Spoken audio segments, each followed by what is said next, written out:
શ્રી વિષ્ણુ પુરાણની કથાને આગળ વધારીએ. ભાગ 10મો.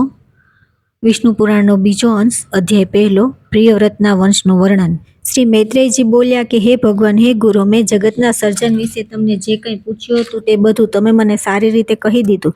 હે મુનિ શ્રેષ્ઠ, જગતના સર્જન બંધનમાં આપે જે આ પહેલો અંશ કહ્યો છે તેની એક વાત હું વધારે સાંભળવા માંગુ છું. સ્વયંભૂ મનુના જે પ્રિયવ્રત અને ઉત્તાનપાદ બે પુત્ર હતા તે બંનેમાંથી ઉત્તાનપાદના પુત્ર ધ્રુવ વિશે તો આપે કહ્યું, પરંતુ હે દ્વિજ, આપે પ્રિયવ્રતના સંતાનો વિશે કંઈ પણ કહ્યું નથી. તેથી હું તેમનું વર્ણન સાંભળવા ચાહું છું, તો આપ પ્રસન્નતાપૂર્વક કહો. શ્રી પરાશરજી બોલ્યા કે હે પ્રિયવ્રતે કરદમજીની પુત્રી સાથે લગ્ન કર્યા હતા, તેનાથી તેમને સમ્રાટ અને કુક્ષી નામે બે કન્યાઓ તથા 10 પુત્રો થયા. પ્રિયવ્રતના પુત્રો બહુ બુદ્ધિમાન, બળવાન, વિનયી અને પોતાના માતા પિતાને અત્યંત પ્રિય ગણાતા હતા. તેમના નામ સાંભળો. તેઓ અગ્નિધ્ર, અગ્નિબાહુ, વપુષ્માન, ધૃતિમાન, મેઘા, મેઘાતિથિ, ભવ્ય, સવન અને પુત્ર હતા. તથા 10મો યથાર્થનામા જ્યોતિષમાન હતો. તે પ્રિયવ્રતના પુત્ર પોતાના બળ પરાક્રમના કારણે પ્રસિદ્ધ હતા. તેમના મહાભાગ, મેઘા, અગ્નિબાહુ અને પુત્ર આ 3 યોગપરાયણ હતા તથા પોતાના પૂર્વજન્મનું વૃત્તાંત જાણનારા હતા. તેમણે રાજ્ય વગેરેના ભાગોમાં પોતાનું મન લગાવ્યું ન હતું. હે મુને, તે ત્રણેયનું ચિત્ત નિર્મળ અને કર્મફળની ઈચ્છા રહિત હતું તથા સઘળા વિષયોમાં હંમેશા ન્યાયપૂર્વક વર્તતા હતા. હે મુનિ શ્રેષ્ઠ રાજા, પ્રિયવ્રતે પોતાના બાકીના મહાત્મા પુત્રોને 7 દ્વીપ વહેંચી દીધા. મહાભાગ પિતા પ્રિયવ્રતને આગ્નિધ્રને જંબુદ્વીપ અને મેઘાતિથિને પ્લક્ષ નામનો બીજો દ્વીપ આપ્યો. તેમણે સાલ્મદ્વીપ પર વપુષ્માનો અભિષેક કર્યો. જ્યોતિષમાને કુશદ્વીપનો રાજા બનાવ્યો. ધૃતિમાને કોચદ્વીપના શાસન પર નિયુક્ત કર્યો. ભવ્યને પ્રિયવ્રતે શાકદ્વીપનો સ્વામી બનાવ્યો અને સવનને પુષ્કરદ્વીપનો અધિપતિ બનાવ્યો. હે મુનિ સત્તમ, તેમનામાં જે જંબુદ્વીપના અધીશ્વર રાજા અગ્નિધ્ર હતા, તેમને પ્રજાપતિ જેવા 9 પુત્રો થયા. તેમના નામ નાભી, કિમપુરુષ, હરિવર્ષ, ઇલાવ્રત્ય, રંભ, હિરણ્યવાન, કુરુ, ભદ્રાક્ષ અને સત્કર્મશીલ રાજા કેતુમાલ હતા. હે વિપ્ર, હવે તેમના જંબુદ્વીપના વિભાગ સાંભળો. પિતા અગ્નિધ્રએ દક્ષિણ તરફનો હિમવર્ષ, જેને હવે ભારતવર્ષ કહે છે, નાભીને આપ્યો. આ જ પ્રમાણે કિમપુરુષને હેમકૂટ વર્ષ તથા હરિવર્ષને ત્રીજો નેષદ વર્ષ આપ્યો. જેની મધ્યમાં મેરુ પર્વત છે, તે ઇલાવૃત વર્ષ તેમણે ઇલાવૃતને આપ્યો તથા નીલાચલ સાથે જોડાયેલ વર્ષ રમ્યને આપ્યો. પિતા અગ્નિધ્રએ તેના ઉત્તર બાજુનો શ્વેત વર્ષ હિરણ્યવાણને આપ્યો તથા જે વર્ષ શૃંગવાન પર્વતની ઉત્તરમાં આવેલો છે તે કુરને અને જે મરુના પૂર્વમાં સ્થિત છે તે ભદ્રાશ્વને આપ્યો તથા કેતુમાલને ગંધમાદન વર્ષ આપ્યો. આ પ્રમાણે રાજા અગ્નિધ્રએ પોતાના પુત્રોને આ બધા વર્ષખંડ આપ્યા. હે મૈત્રેય, પોતાના પુત્રોને આ ખંડોમાં અભિષિક્ત કરીને તેઓ તપસ્યા માટે શાલિગ્રામ નામક મહાપવિત્ર ક્ષેત્રમાં ચાલ્યા ગયા.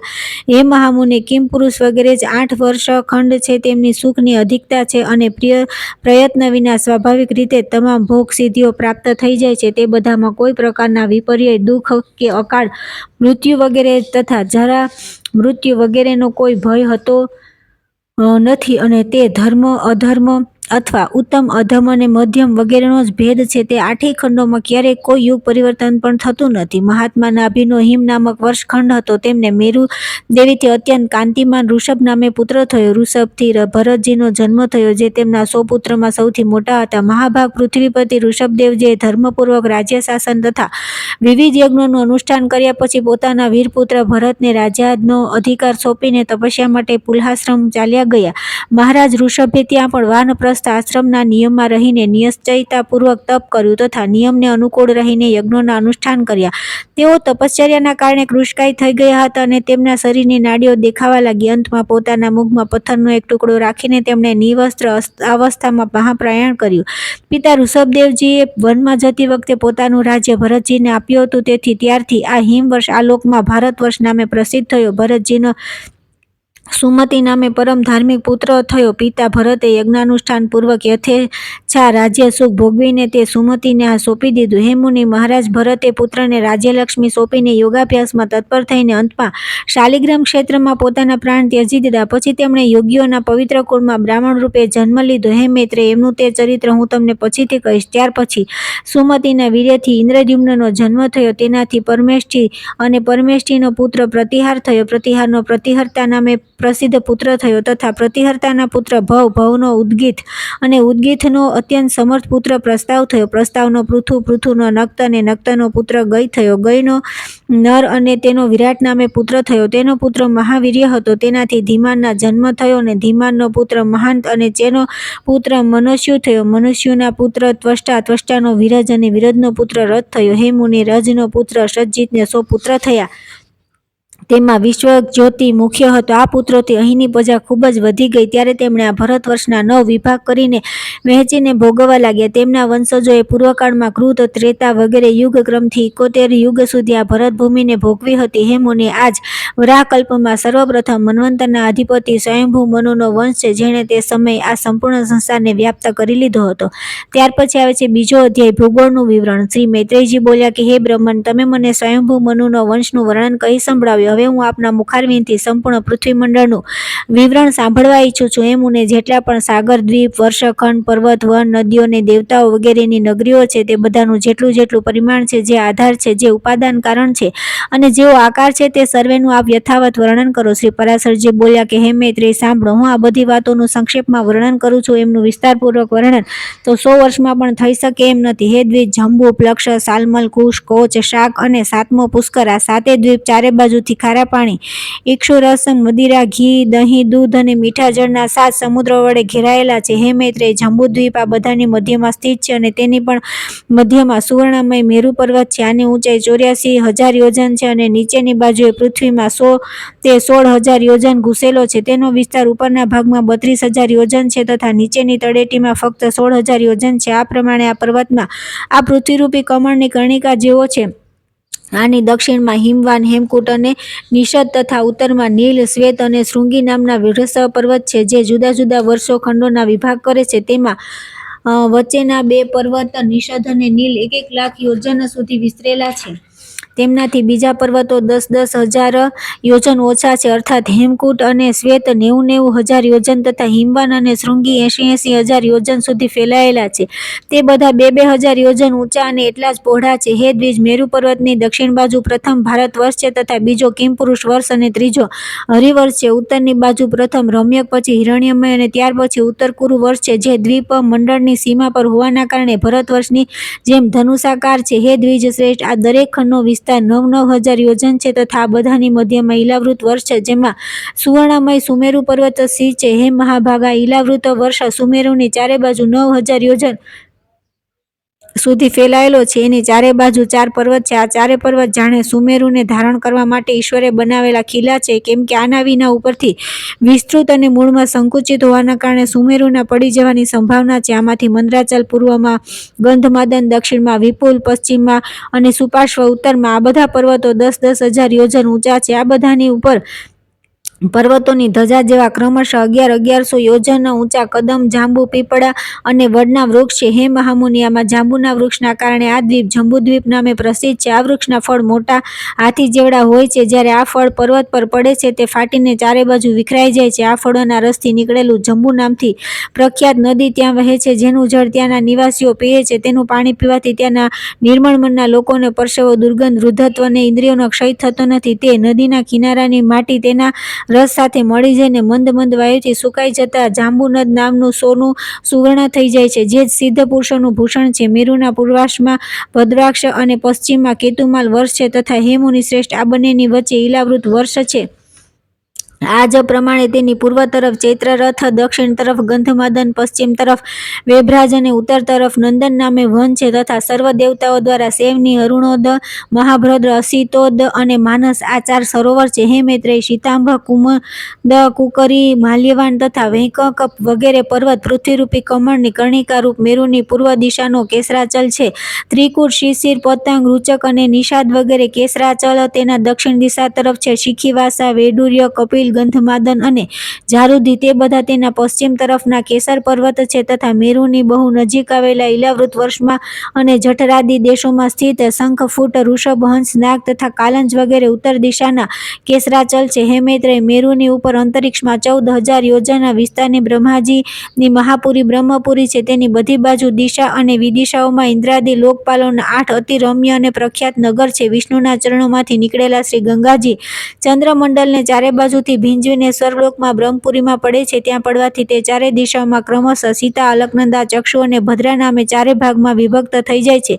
તેમાંથી સીતા પૂર્વ તરફ આકાશ માર્ગે અને પર્વતથી બીજા પર્વત પર થઈને અંતમાં પૂર્વમાં આવેલા ભદ્રાશ વર્ષને પાર કરીને સમુદ્રમાં ભળી જાય છે. આ જ પ્રમાણે હે મહામુનિ, અલકનંદા દક્ષિણ દિશા તરફ ભારત વર્ષમાં આવે છે અને 7 ભાગોમાં વિભક્ત થઈને સમુદ્રમાં ભળી જાય છે. ચક્ષુ પશ્ચિમ દિશાના સર્વ પર્વતોને પાર કરીને કેતુમાલ વર્ષમાં પસાર થઈને અંતમાં સાગરમાં જઈને પડે છે. તથા હે મહામુનિ, ભદ્રા ઉત્તરના પર્વતો અને ઉત્તર કુરુ વર્ષને પાર કરીને ઉત્તરના સમુદ્રમાં ભળી જાય છે. માલ્યવાન અને ગંધમાદન પર્વત ઉત્તર તથા દક્ષિણમાં નીલાચલ અને નિષદ પર્વત સુધી ફેલાયેલો છે. તે બંનેની વચ્ચે કર્ણિકા આધારે મેરુ પર્વત સ્થિત છે. હે મૈત્રેય, મર્યાદા પર્વતોના બહારી ભાગમાં સ્થિત ભારત, કેતુમાલ, ભદ્રવાશ અને કુરુવર્ષ આલોકપદના પાંદડા જેવો છે. જઠર અને દેવકૂટ આ બંને મર્યાદા પર્વત છે, જે ઉત્તર અને દક્ષિણ તરફ નીલ પર્વત અને નિષદ પર્વત સુધી ફેલાયેલા છે. પૂર્વ અને પશ્ચિમ તરફ ફેલાયેલા ગંધમાદન અને કૈલાસ આ બે પર્વત, જેમનો વિસ્તાર 80 યોજન છે, તે સમુદ્રની અંદર આવેલા છે.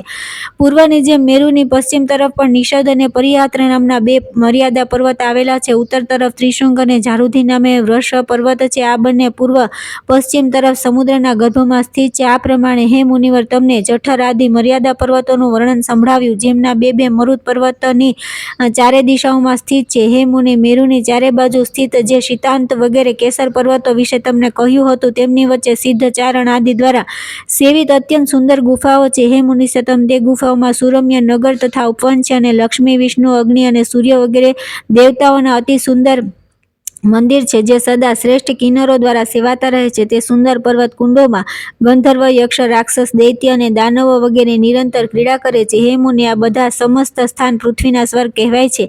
આ સર્વે ધાર્મિક પુરુષોના નિવાસ સ્થાન છે. પાપી પુરુષો આ સ્થાન પર 100 જન્મ ધારણ કરીને પણ જઈ શકતા નથી. હે દ્વિજ, વિષ્ણુ ભગવાન ભદ્રાશ્વરમાં હયગ્રીવ રૂપે, કેતુમાલ વર્ષમાં વરાહ રૂપે અને ભારત વર્ષમાં કુર્મ રૂપે રહે છે. તથા તે ભક્ત પ્રતિપાલક શ્રી ગોવિંદ કુરુ વર્ષમાં મત્સ્ય રૂપે રહે છે. આ પ્રમાણે તે સર્વગ્રામી હરિવિશ્વક રૂપે સર્વવ્યાપક રહે છે. હે મૈત્રેય, તેઓ સર્વના આધાર અને સર્વાત્મક. હે મહામુનિ, કિમ પુરુષ વગેરે જે 8 વર્ષ છે, ત્યાં શોક, શ્રમ, ઉદ્વેગ અને શ્રુધા વગેરેનો બિલકુલ ભય રહેતો નથી. ત્યાંની પ્રજા સ્વસ્થ, આતંકહીન અને તમામ દુઃખોથી મુક્ત છે. તથા ત્યાંના લોકો 10-12 હજાર વર્ષનું આયુષ્ય ધરાવતા હોય છે. ત્યાં વરસાદ કદી થતો નથી, માત્ર પૃથ્વીનું જળ જ છે, અને ન તો સ્થાનોમાં કૃત, ત્રેતાદિ વગેરે યુગોની કલ્પના પણ. હે દ્વિજોત્તમ, આ બધા વર્ષોમાં 7 કુલ પર્વત છે અને તેમનાથી સેંકડો નદીઓ નીકળે છે.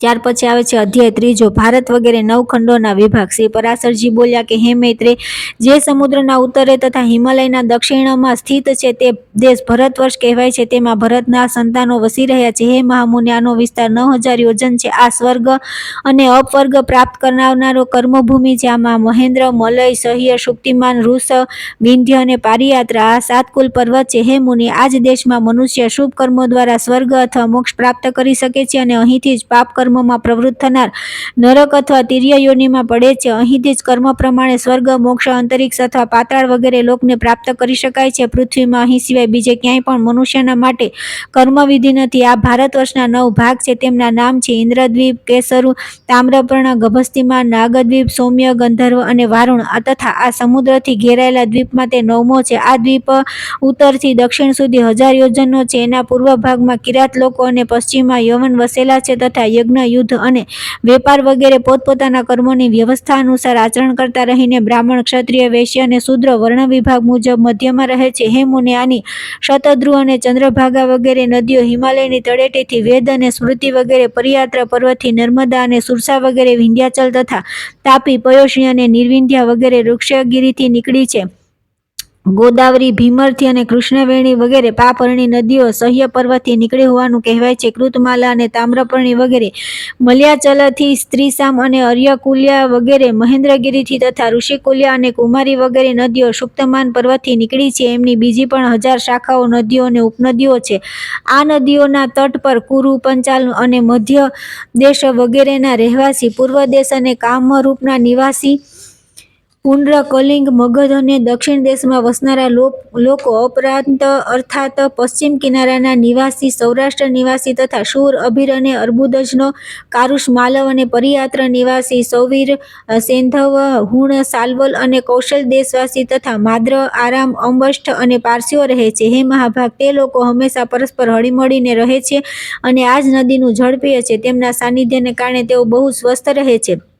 હે મુને, આ ભારત વર્ષમાં સત્યયુગ, ત્રેતા, દ્વાપર અને કલી નામના 4 યુગ છે, બીજે ક્યાંય નથી. આ દેશમાં પરલોક માટે મુનિઓ તપસ્યા કરે છે, યાજ્ઞિકો યજ્ઞનું અનુષ્ઠાન કરે છે અને દાતાઓ આદરપૂર્વક દાન આપે છે. જંબુદ્વીપના યજ્ઞમય યજ્ઞપુરુષ ભગવાન વિષ્ણુનું સદા યજ્ઞો દ્વારા યજન કરવામાં આવે છે. આ સિવાય બીજા દ્વીપોમાં તેમની જુદા જુદા પ્રકારે ઉપાસના થાય છે. હે મહામુનિ, આ જંબુદ્વીપ પણ ભારતવર્ષ સર્વશ્રેષ્ઠ છે, કારણ કે આ કર્મભૂમિ છે. એના સિવાય બીજા દેશો ભોગભૂમિ છે. હે સતમ, જીવને 1000 જન્મ પછી મહાન પુણ્યનો ઉદય થાય ત્યારે ક્યારેક આ દેશમાં મનુષ્ય જન્મ મળે છે. દેવતાઓ પણ હંમેશા એવી પ્રાર્થના કરે છે કે જેમણે સ્વર્ગ અને મોક્ષના માર્ગરૂપ ભારતવર્ષમાં જન્મ લીધો છે તે પુરુષ અમે દેવતાઓ કરતાં પણ વધારે ધન્ય છે. જે લોકો આ કર્મભૂમિમાં જન્મ લઈને ફળેચ્છા રહિત પોતાના કર્મોને પરમાત્મા સ્વરૂપ શ્રી વિષ્ણુ ભગવાનને અર્પણ કરવાથી નિર્મળ પાપ પુણ્યથી રહિત થઈને તે અનંત પરમાત્મામાં જ લીન થઈ જાય છે તે ધન્ય છે. આપણે એ જાણતા નથી કે આપણા સ્વર્ગપદ કર્મોનો ક્ષય થયા પછી આપણો ક્યાં જન્મ થશે. ધન્ય તો તે મનુષ્યો છે જેઓ ભારત ભૂમિમાં જન્મ લઈને ઇન્દ્રિયોની શક્તિથી હીન થયા નથી. હે મૈત્રેય, આ પ્રમાણે 1,00,000 યોજનના વિસ્તારવાળા 9 ખંડોમાં વિશિષ્ટ એવા જંબુદ્વીપનું મેં તમારી સમક્ષ સંક્ષેપમાં વર્ણન કર્યું. હે મૈત્રેયજી, આ જંબુદ્વીપને બહારથી ચારે બાજુ 1,00,000 યોજનના વિસ્તારવાળા કંકણાખાર ખારા પાણીના સમુદ્રે ઘેરી રાખ્યો છે.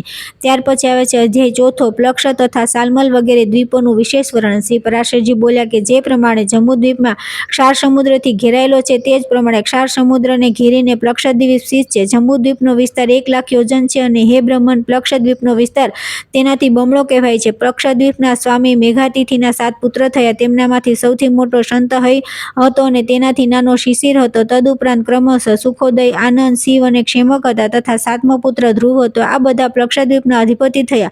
તેમના પોતપોતાના અધિકૃત ખંડોમાં પ્રથમ શાંતહય વર્ષ છે તથા અન્ય શિશિર વર્ષ, સુખોદય વર્ષ, આનંદ વર્ષ, શિવ વર્ષ, ક્ષેમક વર્ષ અને ધ્રુવ વર્ષ છે તથા તેમની મર્યાદા નિશ્ચિત કરનારા બીજા 7 પર્વતો છે. હે મુનિશ્રેષ્ઠ, તેમના જે નામ છે તે તમે સાંભળો. ગોમેદ, ચંદન, નારદ, દુંદુભી, સોમક, સુમ્ના અને 7મો વેભરાજ. આ અતિ સુરમ્ય વર્ષ પર્વતો અને વર્ષોમાં દેવતાઓ અને ગંધર્વો સહિત સદા નિષ્પાપ પ્રજા વસે છે.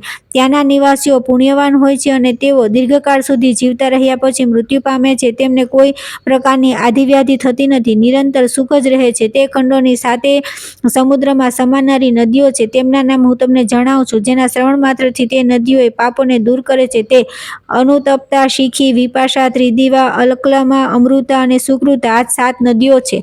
આ મેં તમને મુખ્ય મુખ્ય પર્વતો અને નદીઓનું વર્ણન કહ્યું. ત્યાં નાના નાના પર્વતો અને નદીઓ તો બીજા હજારો છે. તે દેશમાં હૃષ્ટપુષ્ટ લોકો હંમેશા તે નદીઓનું જળ પીએ છે. હે દ્વિજ, તે લોકોમાં ક્ષય કે વૃદ્ધિ થતી નથી, ન તો એ 7 ખંડોમાં યુગની પણ કોઈ અવસ્થા છે. હે મહામતે, હે બ્રહ્મન, પ્લક્ષદ્વીપથી લઈને શાકદ્વીપ સુધી 6 દ્વીપોમાં હંમેશા ત્રેતાયુગ જેવા સમાન સમય હોય છે. આ દ્વીપોના માણસો સદા નિરોગી રહીને 5,000 વર્ષો સુધી જીવે છે અને તેમના વર્ણાશ્રમ વિભાગ પ્રમાણે 5 ધર્મ, અહિંસા, સત્ય, અસ્તેય, બ્રહ્મચર્ય અને અપગ્રહી કાયમ રહે છે.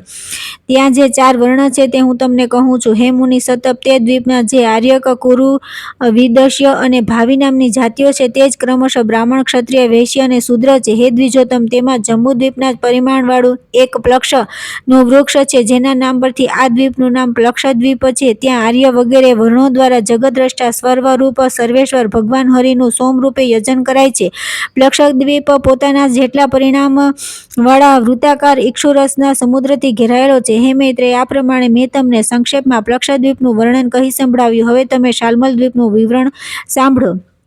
શામલ દ્વીપના સ્વામી વીરવર વપુષ્માન હતા. તેમના પુત્રોના નામ સાંભળો. હે મહામુને, તેઓ શ્વેત, હરિત, જીમૂત, રોહિત, વૈદ્યુત, માનસ અને સુપ્રભ હતા. તેમના 7 વર્ષ તેમના નામે ઓળખાય છે. આ પ્લક્ષદ્વીપને ઘેરનારો ઇક્ષુરસનો સમુદ્ર પોતાનાથી બમણા વિસ્તારના અને આ શાલ્મદ્વીપ દ્વારા ચારે બાજુથી ઘેરાયેલો છે. ત્યાં પણ રત્નોના ઉદ્ભવ સ્થાનરૂપી 7 પર્વતો છે જે તેમના 7 ખંડોનું વિભાજન કરે છે તથા 7 નદીઓ છે. પર્વતોમાં પહેલો કુમુદ, બીજો ઉન્નત અને ત્રીજો બલાહક છે તથા ચોથો દ્રોણાચલ છે. આ બધા પર્વતોમાં અનેક પ્રકારની ઔષધિઓ છે. 5મો કંક, 6ઠ્ઠો મહિષ અને 7મો ગિરિવર કુકુકવાન છે. હવે તે નદીઓના નામ સાંભળો. તે નદીઓના નામ યોની, તોયા, વિતૃષ્ણા, ચંદ્રા, મુક્તા, વિમોચની અને નિવૃત્તિ છે તથા સ્મરણ માત્રથી તમામ પાપોને શાંત કરી દેનારી છે. શ્વેત, હરિત, વૈદ્યુત, માનસ, જીમુત, રોહિત અને અતિ શોભાયમાન સુપ્રભ આ તેના ચારે વર્ણોથી યુક્ત 7 ખંડો છે. હે મહામુનિ, શાલ્મલ દ્વીપમાં કપિલ, અરુણ, પિત્ત અને કૃષ્ણ આ 4 વર્ણોનો નિવાસ છે, જે અલગ અલગ ક્રમશઃ બ્રાહ્મણ, ક્ષત્રિય, વૈશ્ય અને શૂદ્ર છે.